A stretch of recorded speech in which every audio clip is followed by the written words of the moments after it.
এই কি বললে তুমি? আরেকবার বলো, কি বললে? কত টাকা দেয় গো তোমার বর এই বাড়িতে? হ্যাঁ, কত টাকা দেয়? অনেকক্ষণ ধরে ওয়াচ করে যাচ্ছি, তুমি অনেক ভুলভাল কথা আমাকে বলে যাচ্ছ। কি ভুল, কি ভুল বলেছি আমি? কি ভুল বলেছি আমি তোমাকে? আমি বলেছি মিক্সি মেশিনটা যখন খারাপ হয়ে গেছে আর ঠিক করতে হবে না, ওই বাটনা বাটার মধ্যে মশলাটা বাটো। মিক্সি মেশিন চালালেই তো বিল উঠবে।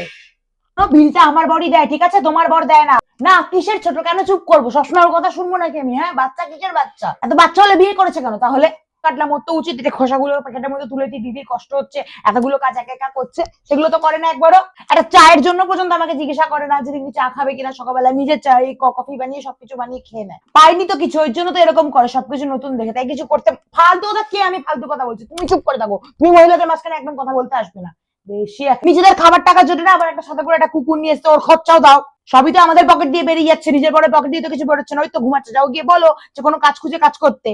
দিনের শেষে খালি নেকা কান্না কাঁদবে এসে এসে।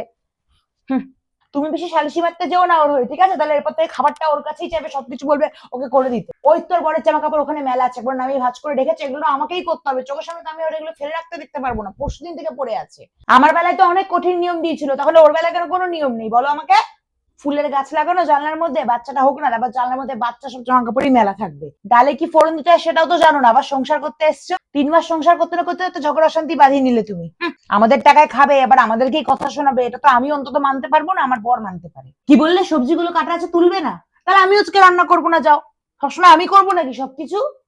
কেন আমার বেলায় এক নিয়ম, ওর বেলায় আলাদা নিয়ম কেন হবে? আমি যখন বিয়ে করে এসেছি আমি বাড়ি থেকে 2 মাস ঘর দিয়ে বেরোনি, আর ও তো টই টই করে এদিক ওদিক চলে যাচ্ছে নাচতে নাচতে। তুমি গিয়ে তাহলে সেটা বলো তোমার মা বাবাকে যে ওকে এত লাই কেন দেওয়া হচ্ছে, সব কাজ আমি করব, সব কিছু আমি গোছাবো, ঘরের লোক আসবে আমি দেখবো, উনি আর ওনার বর কিচ্ছু করবেন না।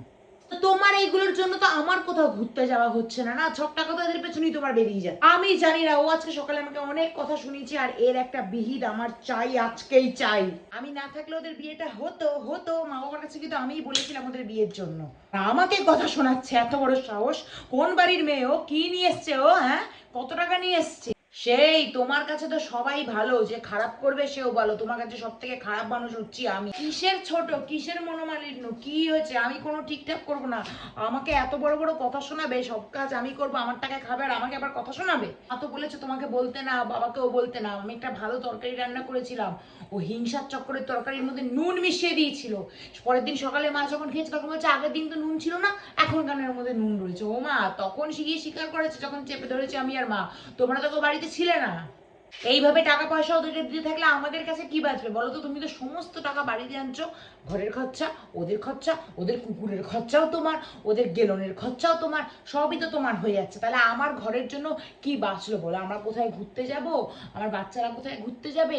আমার বাচ্চারা কি খাবে? সেদিকে তো তোমার কোনো ধ্যান জ্ঞান নেই, তোমার খালি ঘরের প্রতি ধ্যান জ্ঞান। তাহলে তুমি এবার আলাদা হওয়ার ব্যবস্থা করো ভাই, তোমার ভাইকে এবার বলো কিছু করতে। বিয়ে হয়ে গেছে, কদিন পর বাচ্চা কাচ্চা হবে, সেই দায়িত্ব কি আমার?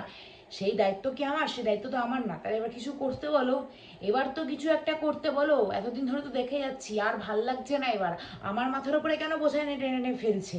এবার তোমার, এবার কিছু একটা করো তুমি।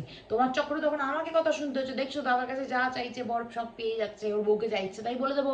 আমি তো আর ছোট লোক বাড়ির মেয়ে নই না যে আমাকে যা ইচ্ছে তাই বলে দেবে, আমি চুপচাপ সহ্য করে যাবো। তুমি এবার কিছু একটা ব্যবস্থা করো। তোমার মাকে আমি কি বলিস? তোমার মাকে তুমি কিচ্ছু বলিনি। তোমার মাকে যে সারাদিন মুখ করে, আমাকে তোমার মা কত কথা শুনেছে, সেই তুলনায় আমি একদম চুপচাপ মুখ বন্ধ করে রাখি, চুপচাপ। আমার মা বাবা গোষ্ঠী কাউকে তো ছাড়েনি। তাহলে এগুলো তো আমি সহ্য করছি, এগুলো তো তোমাকে বুঝতে হবে, তুমি ছাড়া তো এগুলো কেউ বুঝতে পারবে না, তাই না? তুমি তো এখানে যদি নাটক মেরে সংসারে চুপ করে দাঁড়িয়ে থাকো তাহলে তো হবে না। তুমি গিয়ে কথা বলো ওর বরের সাথে, ওর সাথে কথা বলো যে কেন এরকম করছে, আর কতদিন আমি সহ্য করবো? সবসময় তো এগুলো ভালো লাগে না। আলটিমেটলি আমি তো এটা মানুষের বাচ্চারে বাবা, সারাদিন খাটবো কুত্তার মতন, খাটার পরে যদি একটা বাইরের মেয়ে, একটা ভিকিরি বাড়ির মেয়ে যদি আমাকে এরকমভাবে কথা শোনায়, আমি সেটা কেন সহ্য করবো? কেন সহ্য করবো? আর দেখো কি তোমার ভাইও তো ইনকাম করছে সাইড দিয়ে, ঘরে টাকা দিচ্ছে না, তাহলে প্রত্যেক রোববার করে নর্তকীকে নিয়ে কি করে ঘুরতে যাচ্ছে? আমি তো আর ওর মতন ঝাঁকা নাকা ডান্স করে আমি রিল বানাই না। আমার একটা মান ইজ্জত আছে, আমি বাড়ির বড় বউ।